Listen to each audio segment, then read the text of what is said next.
আন্দোলনে উত্তাল ভারতে আবারও বাসের মধ্যে সংঘবদ্ধ ধর্ষণ।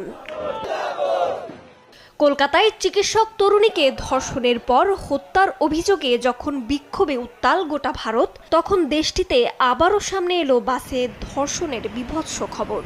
সম্প্রতি উত্তরাখণ্ডের রাজধানী দেরাদুনে একটি পাবলিক বাসের মধ্যে এক অপ্রাপ্তবয়স্ক মেয়েকে ধর্ষণ করা হয়।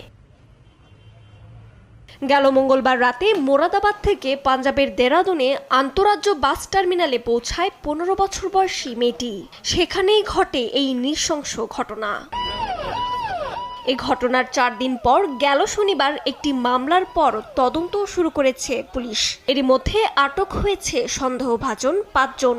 পুলিশের তথ্য মতে ভুক্তভোগীও 5 জনের কথা উল্লেখ করেছেন। এদিকে বেঙ্গালুরু শহরে ঘটেছে